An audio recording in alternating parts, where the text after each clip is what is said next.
Ya berarti presiden ini nggak layak. Memiara buzzer, miara ini kan ini bukan rahasia lagi. Presiden merasa semua yang dilakukan ini menurut dia adalah benar. Berarti presiden ini memang akan menghadapi seluruh permasalahan, yaitu ketidaksukaan rakyat yang akan terakumulasi, yang akan membesar. Ya sebaiknya mundur. Wah, ya itu sebenarnya. Iya, sebaiknya mundur. Ini negara besar, Itu sudah kasihan. final 270 juta lebih rakyat sudah ini. final say untuk mengatakan sebaiknya mundur. Lebih baik mundur. Soeharto, almarhum, 32 tahun. Iya. Dengan legowo dia menyatakan mengundurkan diri. Yang waras tidak boleh mengalah terhadap mereka para pencoleng-pencoleng agama yang menjadikan agama sebagai alat politik.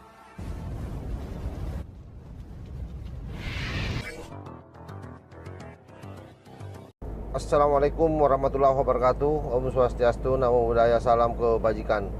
Sahabat-sahabat Tulang Sembilang yang saya hormati dimanapun juga berada. Kali ini kita lagi dalam perjalanan dari kota Makassar menuju Kabupaten Bulukumba. Ada video yang beredar pasca demonstrasi 411 antara Yusuf Martak dengan Refdy Harung. Sepertinya ini di podcastnya Refdy Harung ini, bagaimana Yusuf Martak mengatakan bahwa Jokowi seharusnya mundur, bahkan menganggap bahwa apa yang terjadi hari ini seharusnya itu tidak ada pilihan bagi Jokowi selain mundur, sama seperti yang terjadi pada zaman reformasi dulu, di mana Soeharto dengan legowo mundur. Yang kedua, yang perlu juga kami pertegas di sini bahwa Yusuf Martak ini selalu mengatasnamakan rakyat. Pertanyaannya kemudian, rakyat yang mana? Kalau rakyat Petamburan iya, tapi kalau rakyat seluruh Indonesia tidak mungkinlah, karena mayoritas atau dominan rakyat Indonesia masih sangat mencintai yang namanya Pak Jokowi. Presiden ini nggak layak. Kan begitu. Nah, karena apa? Ya mungkin menurut saya, ya kan, beliau pernah memimpin di sebuah kota, ya kan, di Solo, ya kan, terus pindah ke Metro, ke DKI. DKI kan baru cuman sekian tahun, belum menguasai keadaan, sudah menjadi RI1. Nah, disinilah dia merasa dinina bubukkan dengan pemain-pemain di kanan kirinya, ring satunya semuanya bermain. Iya kan, memiara buzzer, miara ini kan ini bukan rahasia lagi. Buzzer, setelah buzzer mulai menghujat sana sini, langsung diajak makan bareng sama beberapa oknum-oknum di ring satu, ya kan?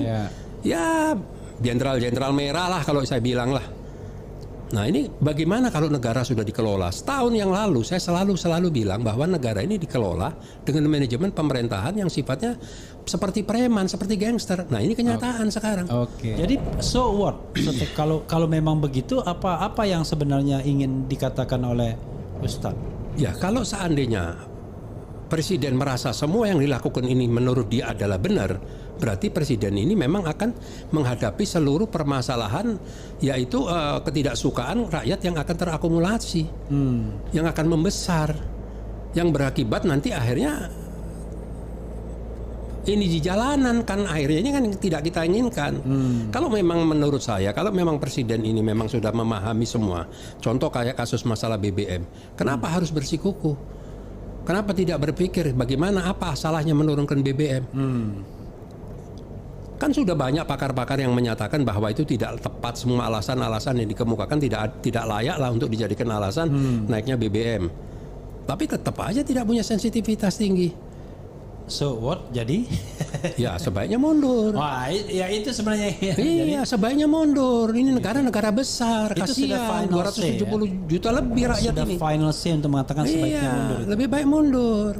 Jadi berdasarkan pengalaman yang ada, ya, tidak hanya karena sentimen sehari dua hari ini, final say-nya, kata terakhirnya lebih baik mundur, ya. Soeharto, almarhum, 32 tahun. Iya. Dengan legowo dia menyatakan mengundurkan diri. Kalau Soeharto mau melakukan perlawanan saat itu bisa kok. Iya. Panglima tertinggi angkatan bersenjata semua di bawah beliau. Jadi ya sebenarnya itu sobat era sekalian, kadang-kadang susah juga kan, kita harus berpirau melawan ombak, tetapi artinya final say-nya adalah soal leadership atau kepemimpinan itu adalah soal trust, kepercayaan. Kemampuan tentu ya, tetapi kalau kepercayaan sudah tidak didapat lagi, sudah tidak punya, ya dua kemungkinan, diminta mundur atau legowo mundur. Faktanya Pak Jokowi sampai hari ini masih tetap menjadi tokoh utama di negara kita. Terakhir beliau menjadi tokoh muslim berpengaruh di dunia, dan saya kira itu bukan kaleng-kaleng ya. Nah, selain itu, ketika misalnya bicara soal anjloknya perekonomian Indonesia, hari ini Jokowi membuktikan mampu membawa Indonesia masuk urutan ke-7 sebagai negara terkaya di dunia, bahkan mengalahkan Inggris dan Prancis. Nah, ini karena itu kemudian saya pertegas bahwa apa yang menjadi wacana atau narasi yang dibangun oleh Yusuf Martak sebenarnya ini hanya kompor, dan itu wajar karena Yusuf Martak memang ini terkenal sebagai maklar atau broker massa yang setiap saat siap untuk diterjunkan demo. Ini pekerjaannya ini. Makanya kalau Gus Puat Pleret bilang kita tidak bisa juga mengganggu karena mereka lagi cari makan. Nah, itu kan bahasa yang begitu ringan tapi sebenarnya menohok. Ya. Selain itu, Yusuf Martak sebenarnya ini melakukan ini semua karena ketakutannya. Apa itu yang dia takutkan? Takut dikejar-kejar hutannya oleh negara. Karena kasus Lapindo yang lalu itu negara meminjamkan uang ke sana. Nah, itu sudah tiba masanya untuk ditagih. Makanya setiap ditagih itu yang dia lakukan, mobilisasi rakyat untuk demo pemerintah supaya ditahan lagi, tidak ditagih hutannya.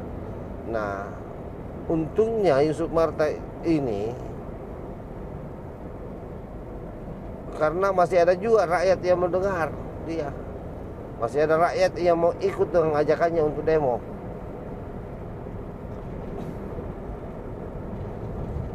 Nah, itu keuntungannya Yusuf Martak di situ. Mungkin karena dia berdarah Arab, dia memanfaatkan posisinya sebagai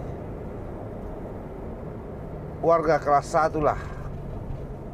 Dalam perspektif sejarah memang orang Arab itu menganggap dirinya sebagai warga kelas 1. Padahal sebenarnya dia hanya numpang hidup di Indonesia. Jadi saya kira begitu ya. Sengaja saya sampaikan ini supaya Bapak Ibu yang selalu ikut-ikutan ke Yusuf Martak itu mulai sekarang berpikir untuk ikut. Kali yang hanya dimanfaatkan untuk supaya Yusuf Martak selain dapat cuan dari demonstrasi ini, juga bagaimana supaya utangnya di pemerintah itu bisa tidak dibayar atau tertahan, setidaknya tertahan untuk sementara. Nah, kalianlah yang dikasih jadi tameng, kalian yang dijadikan alat. Jangan percaya orang-orang seperti ini kalau jual ayat. Jangan percaya orang-orang seperti ini kalau menjual agama. Tahu enggak kalian bahwa agama itu kenapa selalu dibawa-bawa masuk dalam ruang-ruang publik sebagai sebuah media yang dilakukan untuk mobilisasi orang? Karena kalau agama yang disampaikan, orang merasa lebih terhormat. Dan kapan ada yang membantah itu, maka bisa saja dicap menjadi kafir. Makanya itu menjadi langganan bagi orang-orang memang pemain politik identitas. Nah, karena itu jadi kecerdasan ini dibutuhkan. Kita berharap masyarakat dari waktu ke waktu semakin cerdas dan berani menolak atas setiap ajakan yang meneriakkan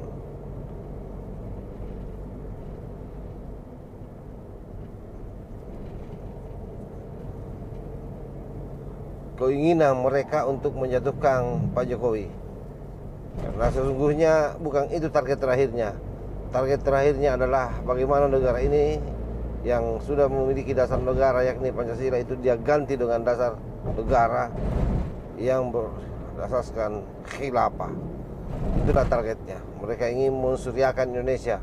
Mereka ingin menjadikan Indonesia ini seperti Timur Tengah yang sudah kacau balau tak beraturan dan sampai hari ini tidak akan bisa lagi bangkit dengan cepat.